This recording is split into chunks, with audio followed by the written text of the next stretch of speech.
Hello friends, இந்த பூ ரொம்ப அழகாக இருக்குல்ல? இதை எப்படி செய்கிறதுன்னு பார்க்கலாமா?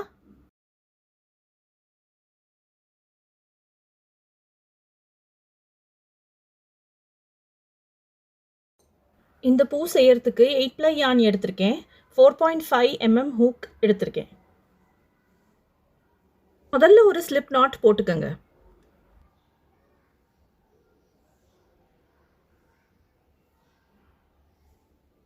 ஸ்லிப் நாட் போட்டாச்சு.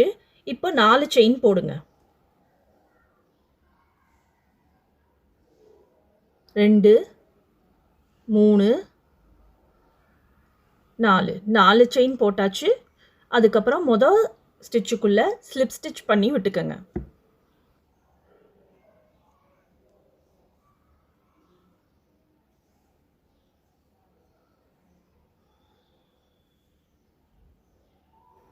இப்போது ஒரு செயின் போடுங்க. இந்த ஸ்டிச்சை ஸ்டிச்சாக எடுத்துக்காதீங்க, மறந்துடுங்க. அந்த ரிங் இருக்கு இல்லையா, அந்த ரிங்குக்குள்ளே ஒரு சின்ன ஓட்டை இருக்குது நடுவில். அந்த நடு ஓட்டையில் 5 சிங்கிள் க்ரோச்சே போடுங்க. 2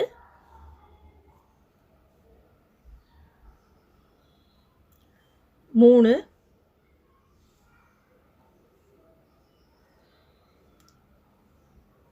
4 5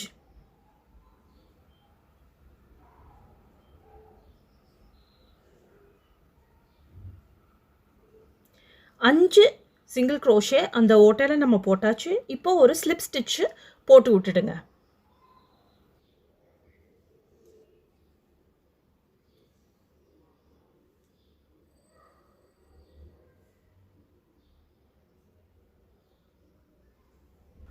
ஒரு செயின் போடுங்க. போட்டதுக்கப்புறம் அந்த பின்னாடி இருக்கிற லூப்பில் முழு ஸ்டிச் யூஸ் பண்ணாதீங்க. ஒவ்வொரு ஸ்டிச்சிலையும் பின்னாடி ஸ்டிச்சில் 2 சிங்கிள் க்ரோஷே போடுங்க. மொத்தம் 10 சிங்கிள் க்ரோஷே போடணும். இந்த மாதிரி. இப்போது இந்த ஸ்டிச்சில் பாருங்கள், பின்னாடி லூப்பில் ஒரு சிங்கிள் க்ரோஷே போட்டாச்சு 3.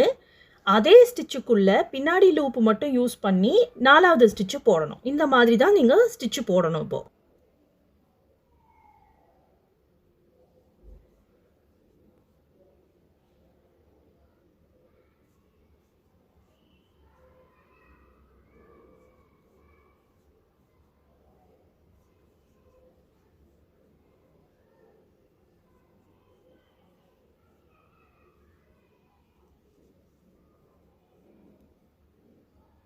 இப்படி 10 சிங்கிள் க்ரோஷே நீங்கள் போட்டதுக்கப்புறம் ஒரு ஸ்லிப் ஸ்டிச் பண்ணி இந்த ரவுண்டை நீங்கள் முடிச்சுக்கோங்க. ஒரு செயின் போடுங்க.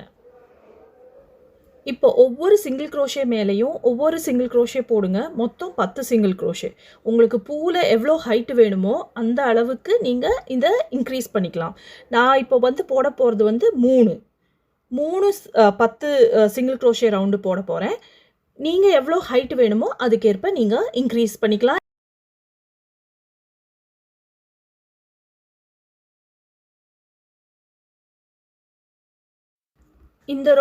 இந்த வரிசை முடிஞ்சாச்சு. ஸ்லிப் ஸ்டிச் பண்ணிக்கங்க. செயின் 1 பண்ணிக்கங்க.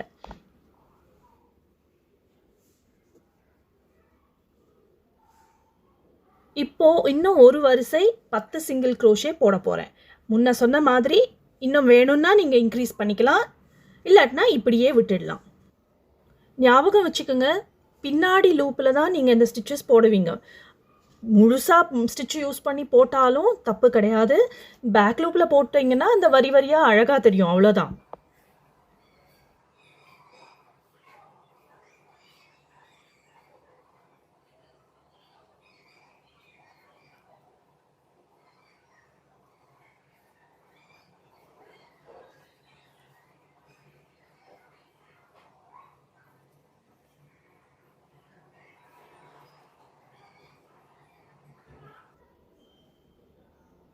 முடிச்சுட்டு ஸ்லிப் ஸ்டிச் பண்ணிக்கோங்க. ஒரு செயின் போட்டுக்கோங்க.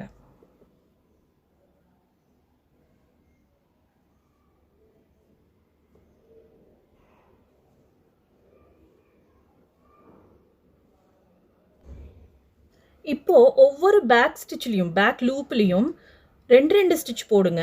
அப்போ மொத்தம் 10 சிங்கிள் க்ரோஷேல ரெண்டு ரெண்டு ஸ்டிச் போட போறீங்க. அப்போ 20 ஸ்டிச் டோட்டலா மொத்தமா ஆச்சு.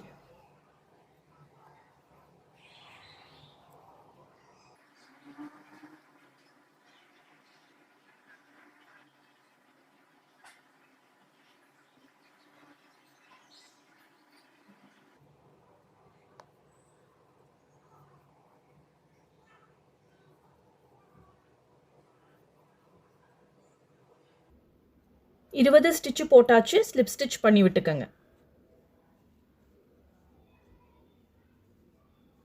இப்போ பார்த்தீங்கன்னா பூவோட கீழ்ப்பகுதி தயாராகிடுச்சு. இப்போ நம்ம இதுக்கு மேலே நம்ம பெட்டல் செய்ய போகிறோம். இப்போ 2 செயின் போடுங்க. போட்டதுக்கப்புறம் 4 ஸ்டிச்சு விடுங்க. 1 2 3 4. 4வது ஸ்டிச்சில் ஒரு ஸ்லிப் ஸ்டிச் போடுங்க.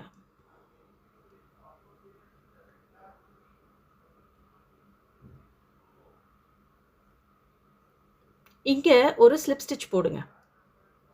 இப்போ திருப்பி 2 செயின் போடுங்க. 4 ஸ்டிச் விடுங்க. 1 2 3 4. 4வது ஸ்டிச்சில் ஒரு ஸ்லிப் ஸ்டிச் போடுங்க. 2 செயின். 1 2 3 4. 4வதுல ஒரு ஸ்லிப் ஸ்டிச். திருப்பியும் 2 செயின். 1 2 3 4. 4வதுல ஒரு ஸ்லிப் ஸ்டிச்.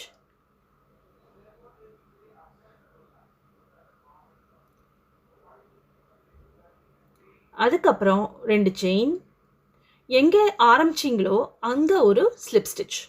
ஸோ இப்போது உங்களுக்கு பார்த்தீங்கன்னா 4 செயின் விட்டு விட்டு நீங்கள் போட்டிருப்பீங்க. 5 இதழ்களுக்காக வேண்டி போடுறீங்க. இப்போ உங்களுக்கு 5 செயின் ஸ்பேஸ் கிடச்சிருக்கும். இந்த 5 செயின் ஸ்பேஸ்லையும் 5 டபுள் க்ரோஷே போடுங்க. அப்புறம் ஒரு ஸ்லிப் ஸ்டிச் பண்ணி விட்டுடுங்க.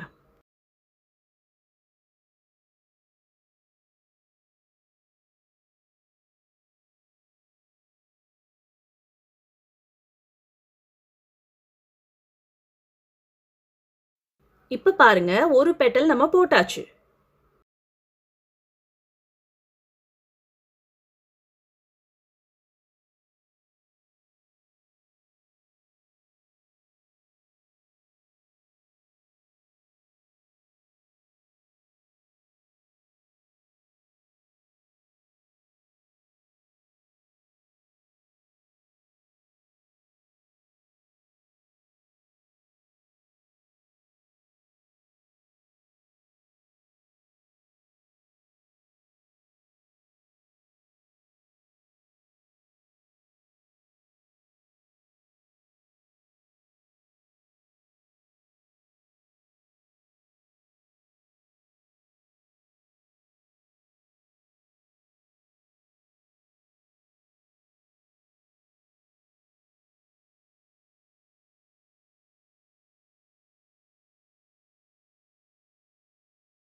இப்போ பார்த்தீங்களா, 3 இதழ்கள் நம்ம போட்டு முடிச்சாச்சு. 1 2 3. இன்னும் மீதி 2 நீங்க போட்டு முடிங்க.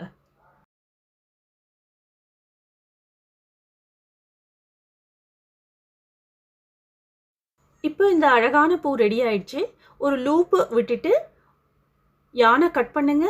கட் பண்ணிட்டு ஒரு நாட் போட்டு விட்டுடுங்க.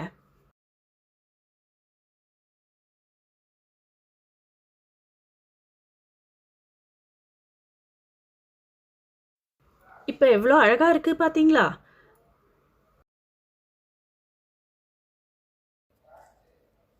ஒரு ஊசி எடுத்துட்டு மீதி இருக்கிற யானை உள்ளுக்குள்ள பின்னி விட்டுடுங்க.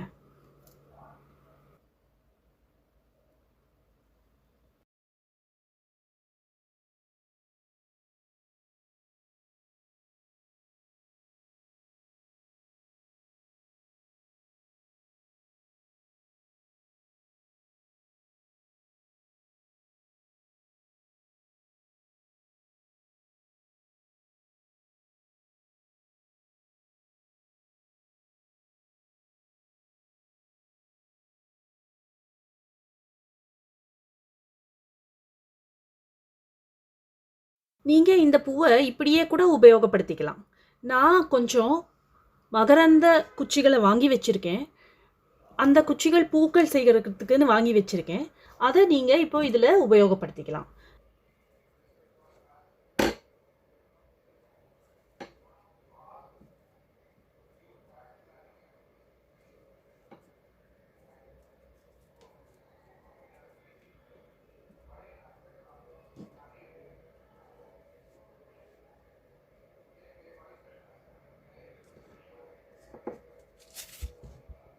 பூக்கள் செய்யறதுக்குன்னு வர பச்சை டேப் வாங்கி கீழே சுற்றி விட்டுடுங்க.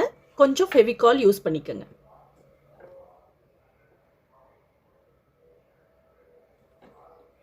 உங்களுக்கு வேணும்னா பெரிய ஃப்ளவர் மேக்கிங் வயர் கூட வாங்கி இதில் உபயோகப்படுத்திக்கலாம்.